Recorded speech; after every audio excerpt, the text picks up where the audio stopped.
एक छोटा सा गांव था, वहां पर एक आदमी पहाड़ पर पत्थर तोड़ने का काम करता था। उसको अपनी जिंदगी से कोई गिला शिकवा नहीं था।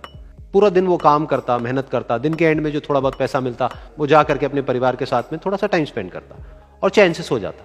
तो एक दिन रोज की तरह वो अपना काम खत्म करके अपने घर की तरफ जा रहा था, तो रास्ते में चलते चलते उसके मन में ख्याल आया कि ये भी कोई जिंदगी है कि सुबह से शाम तक मैं पत्थर तोड़ने का काम करता हूं और एंड में मेरे को थोड़े से पैसे मिलते हैं, जिसमें मुश्किल से मेरा और मेरे परिवार का गुजारा हो पाता है।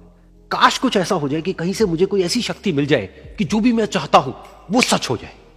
वो अपने घर पर गया, उसने खाना खाया, लेकिन उसका ध्यान खाने की तरफ नहीं था। उसके दिमाग में यही ख्याल चल रहा था। उसके बाद में वो यही सोचते सोचते सो गया। फिर नींद आने के कुछ देर बाद उसको एक सपना आया। सपने में उसने देखा कि रोज की तरह वो अपना काम खत्म करके अपने घर लौट रहा था। रास्ते में उसने एक बहुत ही बड़ा घर देखा और उसके मन में आया कि काश ये घर मेरा होता और मैं इसका मालिक होता। और उसके सोचते ही वो उस घर का मालिक बन गया। उसको यकीन ही नहीं हो रहा था कि जो उसने सोचा वो बन चुका है। लेकिन उसकी खुशी ज्यादा देर नहीं टिक पाई, क्योंकि उसको एकदम से एक शोर सुनाई दिया। उसने अपने घर के बाहर देखा कि एक बहुत बड़ी रैली निकल रही है, जिसमें बीचों बीच एक पॉलिटिशियन है जो ऐसे ऐसे हाथ हिला रहा है। और वहां पर जितने भी लोग खड़े थे सब उसके नाम के नारे लगा रहे थे, उसके आगे हाथ जोड़ करके खड़े थे, सब उसको देखने के लिए तड़प रहे थे। तब उसको यह एहसास हुआ कि मैं कितना छोटा हूं उसके आगे। और फिर उसके अंदर से एक ख्याल उठा कि काश मैं ये पॉलिटिशियन होता और मेरे पास भी इतनी ही पावर होती जितनी कि इसके पास में है। बस उसका इतना सा सोचने की देर थी, वो पॉलिटिशियन बन गया। उसकी खुशी का ठिकाना नहीं था, क्योंकि उसके आसपास में हजारों लोगों की भीड़ थी और सब उसको देखने के लिए तरस रहे थे, तड़प रहे थे।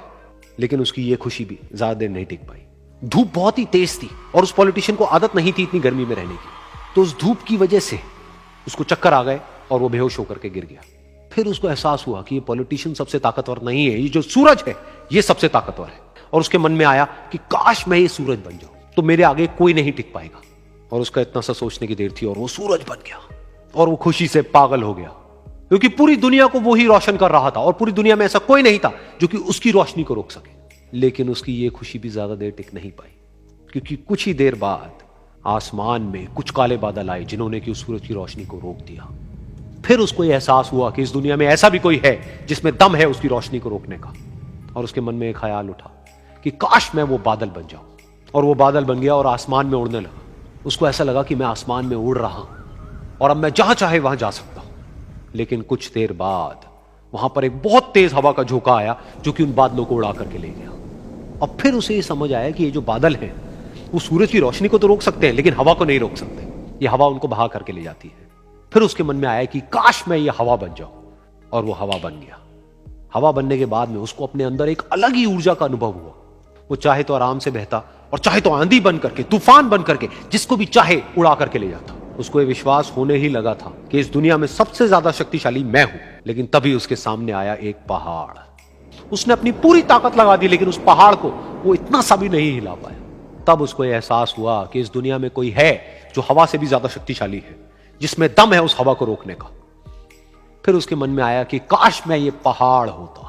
और वो पहाड़ बन गया। लेकिन हर बार की तरह इस बार भी उसकी खुशी ज्यादा देर तक नहीं टिक पाई। उसको एक जानी पहचानी सी आवाज सुनाई दी और साथ ही साथ उसको दर्द होने लगा, जैसे कि कोई है जो उसको तोड़ रहा है, उसको मार रहा है। तो दर्द से वो चीखने लगा और उसके मन में आया कि काश मैं वो बन जाऊं क्योंकि इस पहाड़ को तोड़ने का दम रखता है। लेकिन इस बार उसकी एक ख्वाहिश पूरी नहीं हुई। वो रोने लगा, चीखने लगा, चिल्लाने लगा। उसने अपनी पूरी जान लगा दी, लेकिन इस बार वो नहीं बन पाया। उसका दर्द बढ़ता ही चला जा रहा था और दर्द की वजह से एकदम से उसकी नींद खुली और सामने शीशा था। उसने शीशे में देखा और उसको समझ आया कि सपने में मैं वो क्यों नहीं बन पा रहा था जो मैं बनना चाहता था, क्योंकि असलियत में मैं वो ही हूं।